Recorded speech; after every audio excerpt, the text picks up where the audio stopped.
My name is Michael Carter, aka SHIELD Agent Red Right 88. Last year, SHIELD Director Phil Coulson assigned me to disseminate recently discovered files detailing the early exploits of my great-aunt, SHIELD Agent Peggy Carter.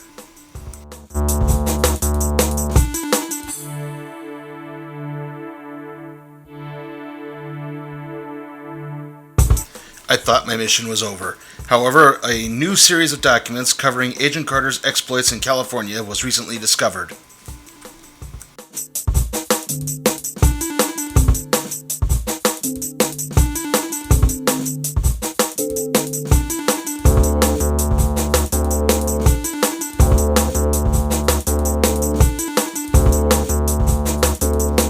This is Season 2 of the Whimsical Adventures of Great Aunt Peggy.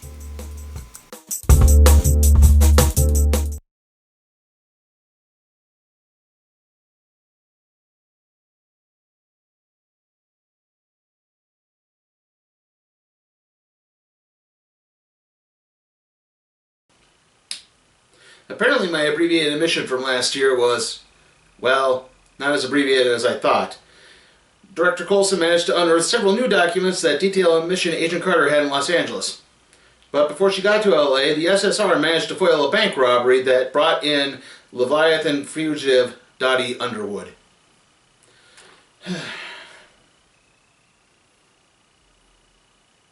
During the interrogation of Dottie Underwood, Agent Souza, now of the LA branch, called in with a mysterious homicide. A body had been fished out of a lake.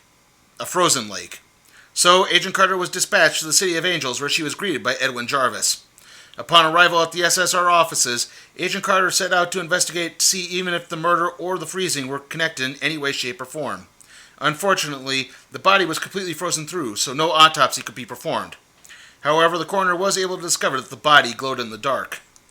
Analysis of a small blood sample turned up an isotope associated with uranium.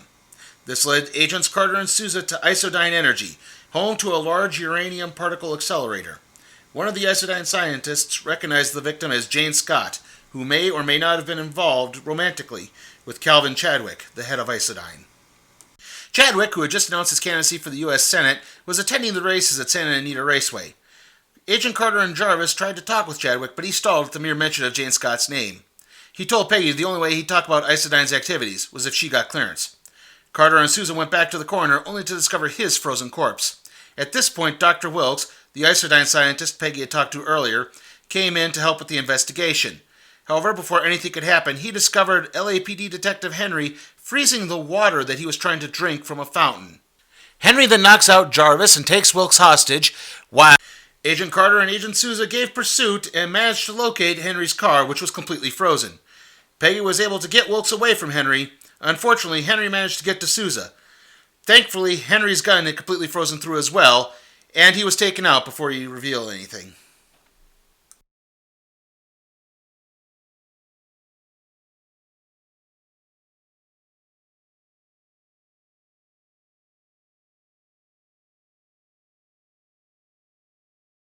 A group of mysterious individuals abducted the body of Jane Scott from the SSR headquarters. However, it actually coincided with the SSR getting a warrant to search the Isodyne facilities. Unfortunately, the lab was closed due to a, quote, radiation leak, and Dr. Wilkes proved to be no help. Agent Carter then received a note to come to a nightclub alone. It was there that Peggy met up with Wilkes, and he said that he was threatened by Isodyne's suits. Also, Chadwick didn't directly kill Jane Scott, and what Isodyne was doing had even bigger names behind it than just Calvin Chadwick. Wilkes went on to explain that he had a loyalty to Isodyne, as that was the only place that would hire a black man after the war. He then showed Peggy a film depicting an Isodyne weapons test. The weapon managed to create a small black hole that sucked in several military vehicles and left behind a substance called zero matter.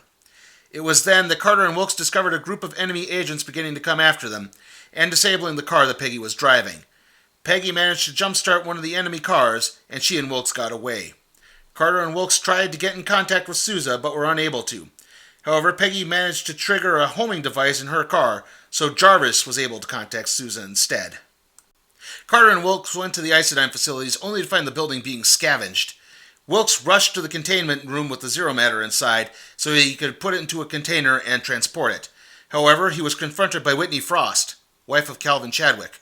The two began to scuffle, and then the container broke. When Peggy got to the containment room, all that was left was a large hole in the floor. When Susan and Jarvis arrived, Peggy tried to explain what happened, but in her state of mind, she was completely unintelligible, so Susan sent her home to recover. Okay, going into Season 2, there's a lot of momentum coming off of Season 1. They managed, I think, to build on that pretty well. I do like they brought a little bit of closure, at least for now, to that whole Dottie Underwood storyline. But at the same time, in the first part of the story where we're constantly jumping back and forth, it really interrupted a lot of the narrative flow. I would have much preferred if they just once Peggy got to Los Angeles, that was the whole point. We could have shifted the Dottie interrogation part that happens after Agent Carter leaves to a later episode, I think. We didn't really need to deal with that right away. Likewise, going into the second part of the story, which is almost set entirely in LA, it's kind of hard where it seemed early on there was almost too little Peggy, and then suddenly there was way too much Peggy. We didn't quite get enough respite in the middle of there. I really wish they had maybe balanced that out a little bit more. That being said, this was very enjoyable. I am going to give this a B. And with that, I'll see you next time on the Whimsical Adventures of Great Aunt Peggy.